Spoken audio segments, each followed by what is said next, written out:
oh, you have to be passionate about something. Well, you can be passionate about something, but if you're not growing and if you're not contributing and giving back, you're never going to be satisfied. Yeah. It's gonna be an endless cycle. Yeah. And you're right, take any one of those out, and it's not whole. And you're not satisfied. Yeah. Yeah. Yeah, yeah, Yeah. yeah. You can be passionate and have the growth, but if you're not contributing and giving back, what is the true meaning? You're not going to find it. You're going to have that hole in your heart. And I'm gonna invite us to think about this, what he said, which really blew my mind. He said not all of them have to be happening at the same time. Yeah. So I could be passionate about something, and then I can start asking the question, what can I grow into? Now, if this was a golden nugget for me, and I hope it is for you and anyone who's watching, is that there's an idea of high performers, and naturally, if there's high performers, there's also underperformers. And so high performers will look at they're really in tune with their feelings. And living in a society where we say, "Oh, don't worry about your feelings, get over it." High performers are really big into the feeling aspect of things. Mhm. And so if I gave a high performer or someone gave a high performer a task, 2 tasks, they would choose the one that made them feel better. Mm. And What would they do with the other one?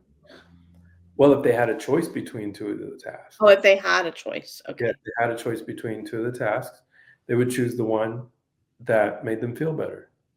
What would the And low performer do? we'll just take one that maybe, to get it done or to impress somebody, Mm. um, maybe take on both and be spread thin and not do either. So, it's about having really that clarity of decision making, and so I don't know, he talks about this woman, and they're deep diving in with her, and because she's not having satisfaction. She's very accomplished, but she's not having a whole lot of satisfaction. Mhm. And they start to look at her world, and they realize that she'd never defined what happiness was for her. Mm. Mm. You know what I mean? And Yeah. because she didn't define it, she wasn't able to create it. Yeah. I think if you're not able to and I think your happiness can change, one thing you think might be what makes you happy, you might accomplish it or you might be in the middle of it. Allow yourself to change what makes you happy, what happiness or success or whatever is for you. It can change, but having that clarity and that vision, I think is very important. Otherwise, we're just here to what? Achieve, achieve, achieve. That's a machine. A machine, there you go. It's taking the human aspect out of it. Yeah. And so, but some people who are very capable, they're very what would we say? They're performing at a really high level. Maybe they're not high performers yet, but they have all of the attributes. Like these, usually we become high performers from what I'm reading so far is by experiencing these breakdowns and then asking greater questions of ourselves, right? So this woman had this aspect, she had this thought in her mind that one day I'll become a better mom. One day I'll have the time to be a better spouse. One day I'll have time to focus on all those things. And so, but really what was happening is that she had lack of clarity around the qualities that she wanted to be present in her relationship. Mhm. And this is one of the greatest exercises I've done. And I have conversations with my guy friends, and Rosie and I are going on 20 years now, 20th year anniversary. It's really exciting. And I remember early on when we were having the same difficulty, I pulled out a piece of paper and I said, Rosie, just tell me, like, what are the things that are really going to amp you up and juice you up about our relationship and how you want me to show up? Because how we're going about it's not working. So how would we like to curate this experience? And how can we become intentional about it? Mhm.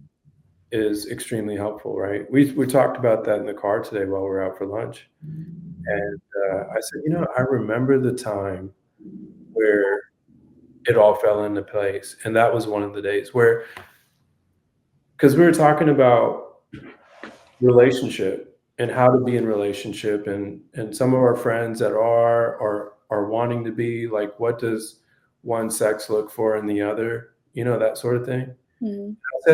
I remember when I was single, I knew I maybe had an idea of what I wanted in a in a female, right? But it was after I got married and got with Rosie that I started asking the question, what does Rosie want specifically? And she said, "You know what? That's so fascinating because," and she studies human behavior, so she was talking about how male and females, like we may have textbook or uh, put everything in a textbook. Like women do this, men do that, men behave this way, women behave that way. Mhm. But I was at that moment looking for what qualities do I want in Rosie, and then also what qualities do I want in myself? Yeah. Because that's something I can't control. But ultimately, I think we can bring out the best in other people if we work on it. No, I like that, and I like the fact that, if we're take a spouse out of it, even like your kid, right? You have all of these books on parenting and all of these different ways that you can parent, but even studies with siblings, you can't parent two kids the same because every individual is different. And so to be able to look at the other person and think, number one, what how do they want to be in this instance parented, right? Or what needs can we fulfill through them? Getting that clarity on that. I mean, I think that's a game changer. That's a clarity finding clarity on another human being. Yeah, The world is your oyster. Then possibilities open up and you can help them further. You can, in sales, you can sell them something, right? Like in relationships for yeah, them. Yeah. yeah. And so I said to myself, I said, I'll be all talk and no walk if I just come out here and talk about all this today and then don't do it. So there's some really interactive questions that I could take back. And I was planning on spending a little time with Deep Mhm. and saying, you know, what are some of the aspects of yourself that you want to experience or want to see fulfilled? And Mhm. maybe with Rosie, maybe we can do it as a team. Mhm. But once we develop that level of clarity, now we know how to cater towards one another. Yeah. And I'll tell you what I did. I did take a step towards that direction. Mhm. I wrote down everyone's names. And matter of fact, it's Rosie, Deep, and Bree. And Mhm. then it's like 30, 40 other people, right? So like you're like top three. That's special. Yeah, that's pretty cool, right? So next to y'all's names, I've written out what it is that I can intentionally create in our relationship. Mhm. And so Rosie comes up here and she's like, "What's all this?" She's like, "That's a huge to-do list," because it's on the whiteboard. And she has a way of making fun of me, right? But I did it not as a like, okay, now I gotta go achieve that. But I was like, okay, what would it look like if I put it out in front of me? And then I can start to tweak it. Yeah. And Well, and so even just creating that vision or creating not a to-do list, but you're throwing it out there. It's interesting how the universe throws things back to you and creates and opens up possibilities for you when you create that vision. mhm. Me and my friend were in the car the other day, and we have a little joke between us that we find little breadcrumbs that are like leading us to where we want to be. Ah, And in one day, we found like 6 breadcrumbs, and we're like, and then I thought, "Are we just thinking that everything is a breadcrumb, meaning we're supposed to be here?" And I'm like, "Okay, maybe this is just our mind. We're looking for it because we said it out loud, you know? so your breadcrumbs as in, like, you said this word and now you're seeing it somewhere. Or like we're like, "Oh, we're supposed to be doing this because this happened," or, or we're like, "Oh, this we were just talking about something and then we see that there." We're like, "Oh, we were supposed to be talking about that. It's a breadcrumb." Okay, breadcrumb. I like the word breadcrumb. Yeah. Yeah, and it sounds like to me, you're using it in a very playful way, and it's actually creating more experience. Yeah. 100%. Would you like to know which 3 words I had written for you? Oh, yes, please, please, please. Okay, I don't. So I have respect for the first three relationships, and matter of fact, for several more, because in the book, Brendan says that after interviewing so many married couples that have been married 50 years or more, he found that respect was the number one word that kept showing up. Mm, Do mhm. we have respect for one another? And so I have respect, responsive, because I was like, sometimes I'll check Slack and I'll be like, damn, I want to get to it faster, you know? So responsive. And the third one is integral. I don't know any integral. Integral? I don't know what I might have been thinking in the moment there, but that word, now that I'm hearing it, I'm like, don't I have a better word than integral? So I like it. That means we are like a puzzle piece. We're an integral part of each other, and, without that one puzzle piece, it's not complete. yeah, thank you for saying that. That actually makes me feel better.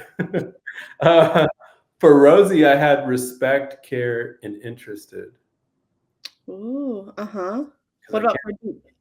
For deep, I had respect, listen, and ins- inspiration. So, Oh, that's or to be inspired by him, because I think listen. He's the only one I have that says listen. I don't know what that's about, right? awesome. But That's good, though.